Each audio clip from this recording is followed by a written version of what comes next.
Alasannya supaya kita mental kita kuat, nggak ada, bullshit itu, ya kan? Demi reputasi tadi. Iya. Padahal reputasi itu dengan adanya bullying ini bukannya semakin baik, kualitas pendidikan kita justru semakin buruk. Iya. Ini yang mau kita harapkan, kan enggak?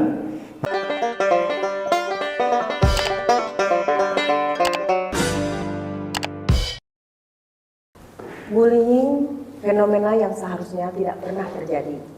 Bullying atau kerap disebut dengan perundungan merupakan salah satu fenomena sosial yang mengusik perhatian kita dalam waktu belakangan ini.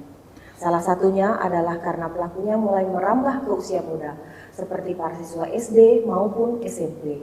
Tak hanya itu, perundungan seolah-olah dianggap sebagai suatu hal yang wajar dan sudah merupakan tradisi untuk dilakukan. Misalnya, proses orientasi siswa yang kerap identik dengan unsur-unsur bahasa yang kasar dan bahkan mencapai tindakan fisik mau tidak mau terekam di ingatan para siswa yang menjalaninya. Mari kita ulas topik bullying pada anak di sekolah dalam podcast DP3AP2 Provinsi Jambi bersama saya Reski Darosa. Assalamualaikum warahmatullahi wabarakatuh. Waalaikumsalam. Pagi ini telah hadir di tengah-tengah kita seorang narasumber dari UPTD PPA, Pak Ferdia Prakarsa SH, selaku advokat anak di Provinsi Jambi.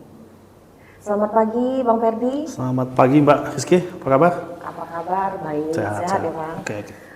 Kita mau bincang-bincang sedikit nih Bang. Sekarang kan lagi marak-maraknya nih tentang bullying. Ya. Nah, ditambah lagi yang baru viral kemarin di TikTok di SMK 4 Bangko kalau nggak salah tuh, yang heboh nih di TikTok, ibunya yang datang ke sekolah marah-marah, yang sampai pihak sekolah mengatakan katanya, ya udah Bu, bikin aja sekolah sendiri, ajar aja anaknya sendiri, dan silahkan bikin ijazah sendiri katanya gitu. Ya. Nah sebelum kita lanjut ke sana Bang, bullying ini ada nggak kategorinya nih Bang? Apakah ada kategori verbal, non verbal atau seperti apa? Iya.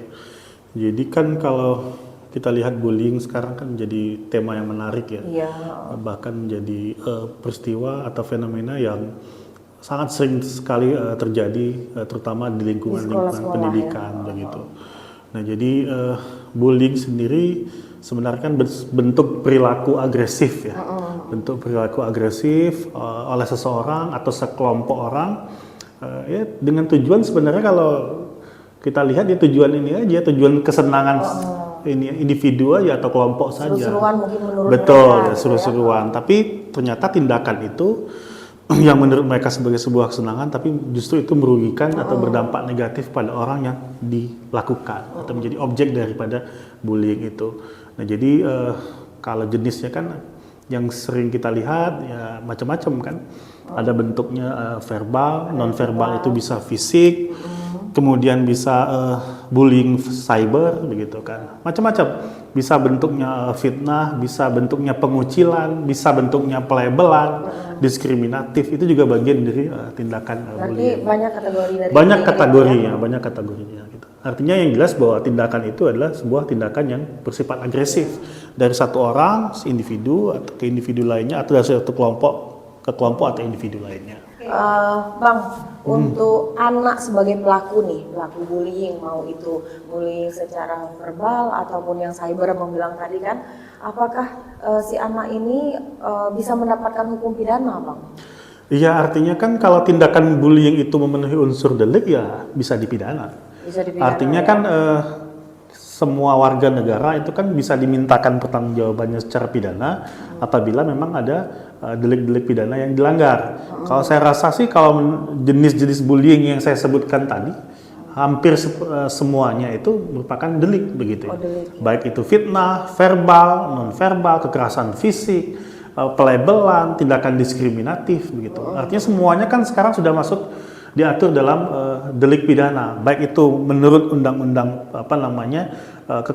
perlindungan anak, menurut undang-undang cyber atau undang-undang ITE maupun menurut KUHP. Nah itu semua sudah diatur jenis-jenisnya itu tadi. Artinya sebenarnya kita tidak boleh menganggap ini sebagai sebuah hal yang biasa-biasa saja, tapi ini sebagai sebuah perbuatan pidana. Nah ini yang harusnya menjadi perhatian semua. Kita nggak boleh menganggap sepele tindakan bullying itu sebagai biasa aja. Nggak boleh, karena apa? Selain dia sebagai delik pidana, akibatnya juga berdampak pada yang menjadi korban. Iya. Nah, biasanya bullying ini kan siklus atau rantai. Iya. Yang tadinya pelaku dulunya korban, yang sekarang korban bukan tidak mungkin nantinya akan jadi pelaku. Nah, kalau ini tidak dicegah, tidak dilakukan penegakan hukum, ya, maka ini rantai ini tidak akan berhenti. Maka kita lihat sekarang fenomena bullying ini kan fenomena gunung es nih. Jadi yang kita lihat itu puncaknya, tapi di bawah itu banyak dan orang banyak mendiamkannya. Iya, benar. Karena lagi-lagi budaya kita ini kan budaya tabu. Kalau terjadi di suatu institusi, maka hampir dipastikan itu tidak akan terselesaikan dengan baik, kecuali kalau viral. Iya, benar sekali. Nah, kan itu masalahnya. Seperti yang Abang bilang tadi kan banyak yang mendiamkan itu. Salah satu contoh nih Bang, ada salah satu, bukan salah satu sebenarnya banyak, tapi tidak terekspos mungkin ya Bang ya. Di mana, Mbak? Katakanlah sekolah Konoha lah, anggap seperti Ya. itu ya Bang ya. Jadi sekolah ini menerapkan peraturan apapun yang terjadi di lingkungan sekolah itu tidak ada yang boleh menuntut ke ranah hukum, seperti itu Bang.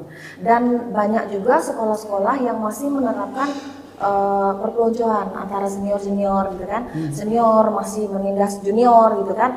Nah, ketika si junior ini ngadu, misalkan dia ngadu dengan orang tuanya, saya beginikan. Ketika mereka kembali ke lingkungan sekolah itu, mereka dihukum. Salah satu saja yang ngadu, misalkan dia mendapatkan tindakan kekerasan fisik, semuanya kena hukum. Jadi akhirnya mereka tertanam budaya untuk udahlah diam aja, tidak usah ngadu, karena ketika saya ngadu semuanya dihukumi. Kalau saya ngadu semua dihukum, tentu teman-teman saya kan akan membenci saya. Akhirnya mereka memilih diam, bungkam. Jadi akhirnya tidak terekspos gitu. Itu gimana Bang tindakan seperti itu Bang? Untuk sekolah yang menerapkan bahwa tidak boleh melakukan pelaporan kalau terjadi apapun di lingkungan pihak sekolah itu ke ranah hukum. Ya, artinya begini. Sekarang kan sebenarnya sudah ada peraturan-peraturan terkait dengan pencegahan dan penanganan dampak bullying. Iya. Baik itu peraturan Menteri Pendidikan, dulu peraturan Menristek, bahkan setiap kampus itu ada semacam pernyataan-pernyataan anti bullying. Nah, sebenarnya kan sudah nggak zaman lagi ada aturan-aturan. Bahkan aturan seperti itu sebenarnya nggak bisa diterapkan. Ya kan, aturan-aturan yang bertentangan dengan ketentuan-ketentuan umum itu harusnya di skip aja, dilewat aja. Artinya hak para korban ini lebih didahulukan. Apalagi ini kan berdasarkan dengan aturan-aturan pidana. Nah, memang sekarang banyak ada kasus terakhir kemarin nih di salah satu misalnya. Kalau ini kan enak tuh tadi yang Mbak bilang orang tidak mau mengungkapkan karena aturan itu. Ini lebih aneh lagi nih aturannya yang kemarin viral nih di salah satu institusi pendidikan tinggi di Jambi ini. Ya, korban bullying karena memviralkan dia diberikan sanksi oleh kampus. Ini kan lebih aneh sebenarnya. Dia yang korban tapi dia mendapatkan sanksi ya Bang. Betul. Nah, harusnya ini menjadi perhatian ini pengawasan ya buat instansi terkait, terutama misalnya di institusi pendidikan sekolah misalnya. Kita kan ada program namanya Kota Layak Anak. Salah satu indikator Kota Layak Anak itu adalah sekolah ramah anak. Nah, salah satu indikator sekolah ramah anak itu tidak boleh ada tindakan bullying. Nah, tapi kan ini masih sering terjadi. Artinya apa? Banyak sebenarnya secara instrumen kebijakan kita punya kebijakan-kebijakan yang pro atau anti bullying. Tapi dalam penerapannya, apakah semua institusi sebagai subjek penegakan misal nih sekolah layak ini mengerti atau paham dengan itu? Enggak semuanya. Tapi kalaupun paham dan aturan itu sekolah itu ada, biasanya kalau ada kasus ini sering ditutup-tutupi. Kita terus terang saja lah. Benar. Institusi pendidikan mana misalnya sekarang di Jambi ini yang tidak menutupi kalau terjadi tindakan seperti itu. Kita jujur saja begitu. Ada kasus semua dilingkupi, tutupi. Tidak ada yang berani terbuka. Sebenarnya kan ini jadi pelajaran. Artinya kita tidak perlu takut, institusi tidak perlu malu bahwa ada kasus di sini. Tidak perlu. Kenapa? Ini kan bukan persoalan institusi, tapi persoalan individu di institusi. Nah, semakin institusi mencoba menutupi, maka ini akan jadi tadi rantai bullying yang tidak akan pernah berhenti. Begitu. Karena seperti Abang bilang tadi, bukan tidak mungkin korban suatu saat akan menjadi pelaku. Betul. Kan? Nah, jadi sekarang artinya apa? Yang melindungi bullying itu sekarang adalah atas nama baik, atas nama reputasi, itu justru institusi dan oknum-oknumnya. Begitu. Nah, jadi karena ini yang seharusnya jadi perhatian. Misalnya, apakah mungkin nanti di penilaian misal nih tentang sekolah ramah anak atau itu juga harus jadi poin perhatian. Jadi kita tidak hanya sekedar indikator atau penilaian yang menurut saya hanya angka-angka kuantitatif, tapi secara kualitatif kasus-kasus semakin banyak terjadi. Itu justru aneh menurut saya, Mbak. Iya, harusnya kan pihak institusi memberikan tindakan tegas terhadap pelaku bullying tadi, Bang. Misalkan nih diberikan SP atau dikeluarkan sekalian, misalkan kayak Betul. itu, bukannya malah dilindungi ya, Bang ya? Nah, justru menurut saya sih sebenarnya kenapa maraknya kasus-kasus bullying ditutupi, karena apa? Tidak ada pengawasan dari institusi terkait yang bertanggung jawab terhadap kasus-kasus bullying yang terjadi ini. Semua orang semua orang memaklumi, kan itu masalahnya. Nah, kalau semua pihak sudah memaklumi bullying, udahlah kita nggak usah berharap banyak bullying akan bisa dicegah. Itu aja. Pada akhirnya ada korban yang nekat, dia melakukan hukum rimba jadinya kan, Bang. Iya. Lebih parah lagi kan. Jadi siklus ini kita sekarang saling mendiami. Ini belum aja kasusnya kena ke keluarga terdekat kita. Iya, benar. Nah, jadi saya pikir memang ini harus jadi perhatian semua, terutama mungkin di instansi terkait, terutama terkait dengan pengawasan, terkait dengan upaya pencegahan terhadap kasus bullying gitu. Memang sih instrumen utamanya di beberapa institusi pendidikan, misalnya seperti itu. Iya, baik Bang. Lalu untuk sekolah nih, kan ada, apakah benar nih sekolah tidak peduli bullying? Apakah benar seperti itu, Bang? Apakah pantas sekolah-sekolah yang tidak peduli dengan bullying ini disebut suatu institusi pendidikan yang baik gitu, Bang? Justru sebenarnya kalau menurut undang-undang atau apalagi menurut misalnya peraturan daerah kita ya, di kita kan ada namanya peraturan daerah tentang pelaksanaan perlindungan perempuan anak Provinsi Jambi. Nah, salah satu institusi yang wajib memberikan perlindungan anak itu salah satunya adalah institusi pendidikan. Nah, akan jadi aneh kalau institusi yang harusnya melindungi orang-orang yang melindungi justru malah tidak peduli bahkan membiarkan. Nah, ini kan jadi soal begitu. Nah, artinya serius nggak sih sebenarnya kita untuk melakukan perlindungan terhadap anak-anak kita ini? Apalagi sampai keluar kata-kata dari pihak sekolah yang mengatakan, ya udah Bu, ajar saja anaknya sendiri, bikin sekolah sendiri. Nah, bikin ijazah kalau begitu sendiri, kan ini gitu menarik. Ada apa? Ada apa? Apakah sekolah tidak paham dengan konsep sekolah ramah anak? Nah, ini kan harus kita tanyakan nih kepada institusi terkait begitu. Kenapa sekolah sampai tidak paham? Kenapa sekolah sampai tidak peduli dengan konsep yang namanya sekolah layak anak itu atau sekolah ramah anak itu gitu? Tidak bisakah mengajarkan dengan kelemah lembutan seperti itu? Kan tiap anak ini kan memiliki kriteria yang berbeda-beda. Nah, maksud saya begini, Mbak. Sekolah ramah anak ini atau institusi ramah anak itu kan sebuah konsep sebuah kebijakan, sebuah policy. Nah, kalau banyak institusi pendidikan yang membiarkan ini, pertanyaannya adalah apakah kebijakan ini berjalan atau tidak? Pengawasannya. Nah, ini yang perlu kita kritisi, yang perlu mungkin kita pertanyakan dengan institusi terkait. Iya, secara teori kan sudah diterapkan nih dengan adanya sekolah ramah anak tadi. Iya, secara kebijakannya ada. Cuman pelaksanaannya jalan tidak. Prakteknya, kenyataannya di lapangan seperti itu. Gitu. Berarti harus ada Monef ya, Bang ya? Ya, harus ya, Bang. Ya, itulah yang mungkin harus kita pertanyakan. Jadi kan bicara konsep kebijakan kan tidak berhenti di batas rumusan aturan, tapi tentu ada teraplikasi mungkin dalam bentuk program, kegiatan, dan tentunya anggaran. Benar. Ya kan, kalau anggarannya juga nggak masuk, bagaimana juga kegiatan untuk perlindungan anak, terutama untuk pencegahan bullying bisa jalan juga nonsen itu, omong kosong. Benar, Bang. Jadi Bang, dengan konflik yang marak seperti ini tentang bullying ini, jadi solusinya agar tidak ada lagi bullying pada anak di sekolah itu gimana menurut Abang, Bang? Solusinya sih menurut saya harus sistemik. Satu, soal kebijakan. Tadi, kalau kebijakan itu kita nggak kurang lah, cuman persoalannya adalah implementasi.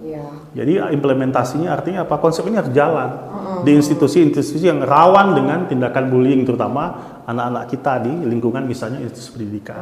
Jadi ini memang harus diterapkan, didukung dengan program dan didukung dengan anggaran dan pengawasan. Jadi semua pihak terlibat aktif dalam pengawasan terhadap kasus-kasus bullying ini. Satu, yang kedua memang seluruh pihak memahami fenomena bullying ini, terutama mereka yang dekat dengan atau punya kewajiban untuk melakukan perlindungan terhadap anak. Nah, ini konsep ini, paradigma ini sudah harus dipahami. Nah, kalau kita lihat dari kasus-kasus ini kan ternyata tidak semua orang paham dengan paradigma bullying ini, tidak paham dengan paradigma perlindungan anak ini. Nah, ini yang harus dimasifkan sosialisasinya, penerapan kebijakannya. Apakah sudah jalan atau belum? Apakah sudah jelas ini sampai di institusi-institusi terkait? Nah, kemudian memang tingkat kepedulian masyarakatnya tentu harus melalui program yang masif, sosialisasi di lintas di lingkungan masyarakat terkecil ya, keluarga, rukun tetangga dan seterusnya. Artinya memang dukungan pemerintah dan partisipasi masyarakat menjadi kunci terkait dengan pencegahan dan penanganan bullying. Untuk korban-korban itu sendiri Bang, kan banyak seperti kita bahas tadi korban-korban yang lebih memilih bungkam, memilih diam.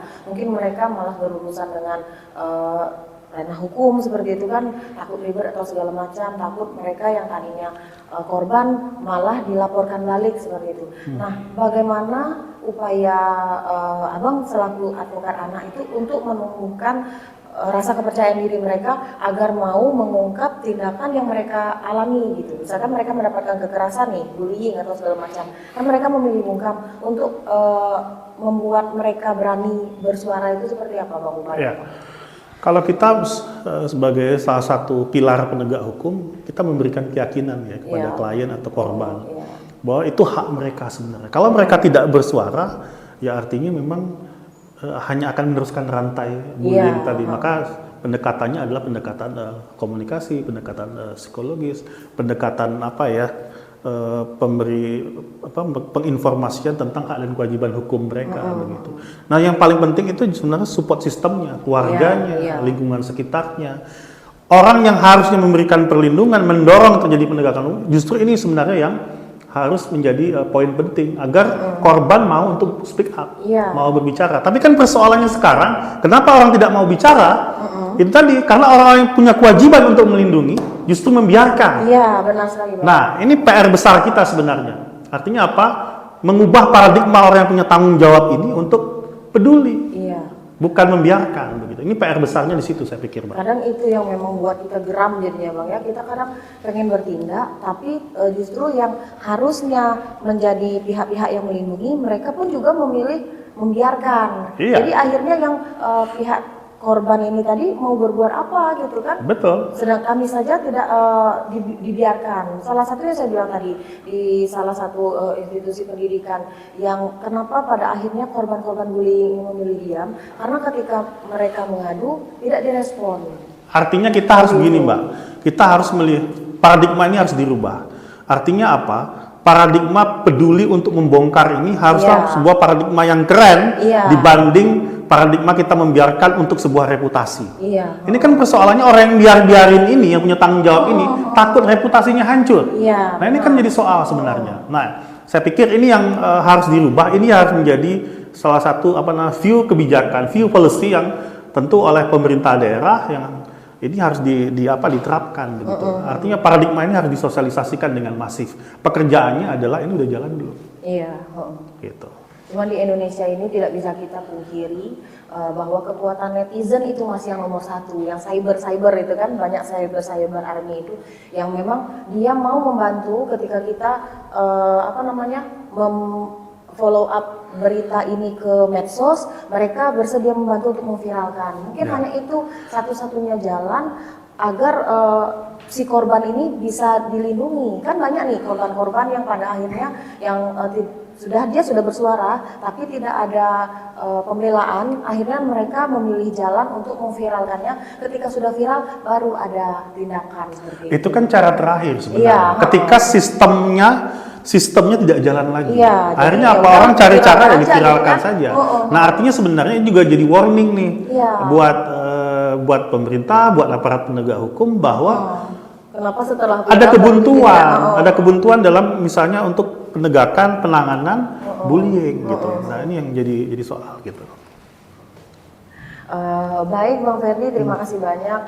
Memang ini perlu kita bahas tentang bullying pada anak di sekolah ini karena memang ini sedang marak-maraknya. Mulai dari zaman dulu sampai sekarang pun masalah ini masih tetap tentang bullying pada anak di sekolah dan ini sepertinya tidak akan pernah berhenti kalau kita tidak memutus mata rantainya ya Bang. Iya. Jadi begini, kita ini kadang-kadang suka bangga juga dengan misalnya nih ada di institusi pendidikan itu kan udah biasa nih senior junior. Perpeloncoan misalnya. Misalnya itu dianggap hal yang lumrah. Padahal kan enggak. Nah ini akar kita ini, akar budaya yang seperti ini, saya pikir ini memang harus dicabut sampai ke akar-akarnya. Nah, kalaulah kita membiarkan hal ini terus terjadi, maka kita membiarkan siklus.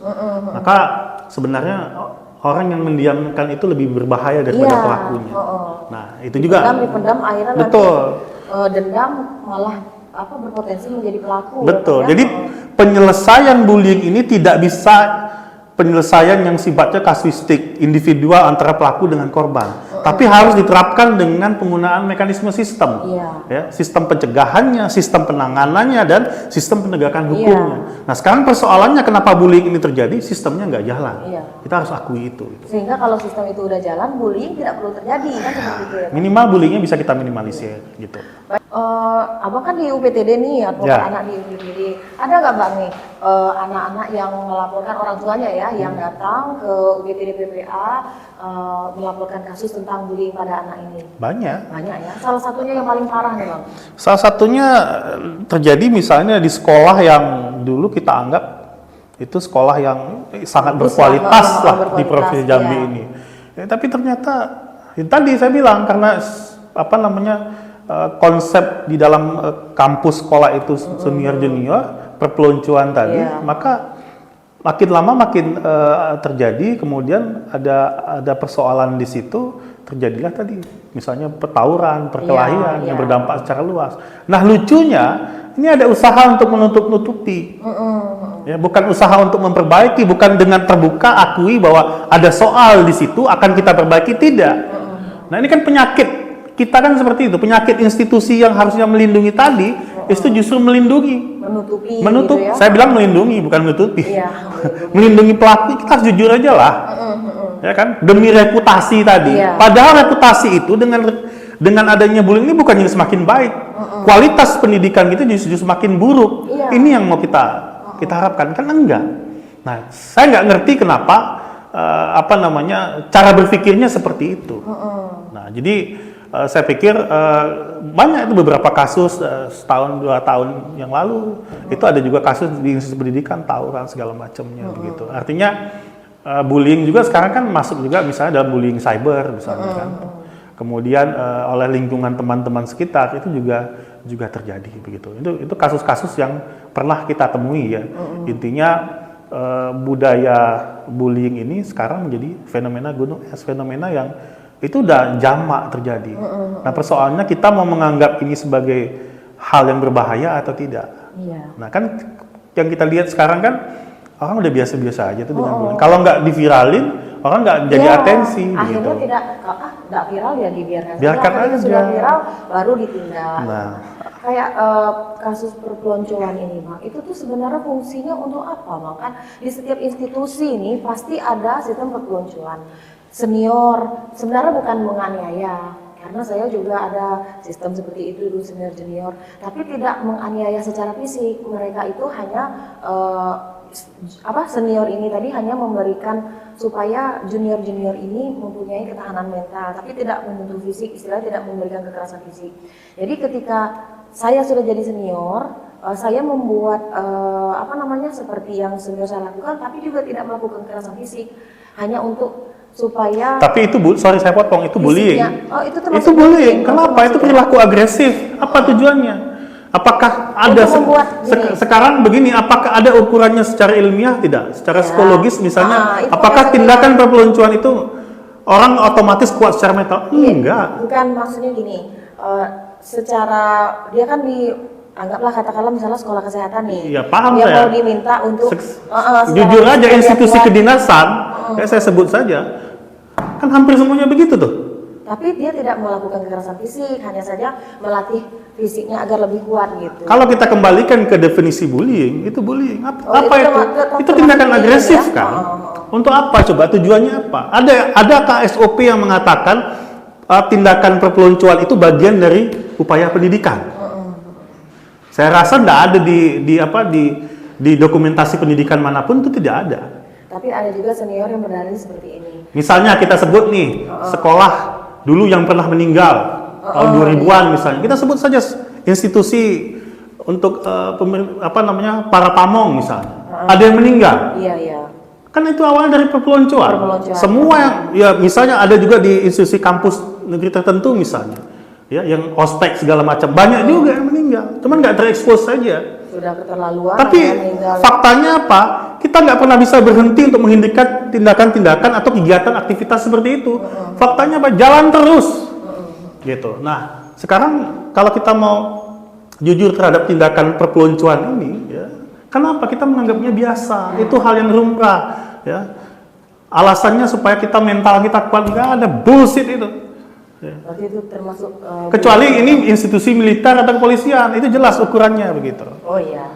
Jadi gini Bang, kadang jadi dalih dari senior ini, mengatakan kalau adik-adik junior ini tidak dipelonco, mereka tuh tidak sopan dengan senior. Itu alasannya, salah satu alasan mereka. Jadi makanya mereka melakukan perpeloncoan itu supaya junior ini lebih hormat ke kakak tingkat, kan, istilahnya gitu kan. Kita juga pernah jadi junior senior. Iya. Artinya apa? Pendekatannya kan bukan tidak mesti, kalau kita ingin mendapatkan respect dari orang lain, kan kita bukan perpeloncoan. Respect yang baik ya Bang ya. Ya kalau misalnya mungkin di institusi militer mungkin itu sah-sah saja untuk ketahanan fisik mental. Tapi kalau institusi pendidikan yang sipil, saya pikir itu nggak relevan. Tidak perlu ya Bang. Iya, ngawur itu jadinya. Sekolah militer saja yang boleh memperlakukan seperti itu karena memang mereka memang ditempa fisiknya. Selain daripada sekolah militer tidak wajib melakukan perpeloncoan.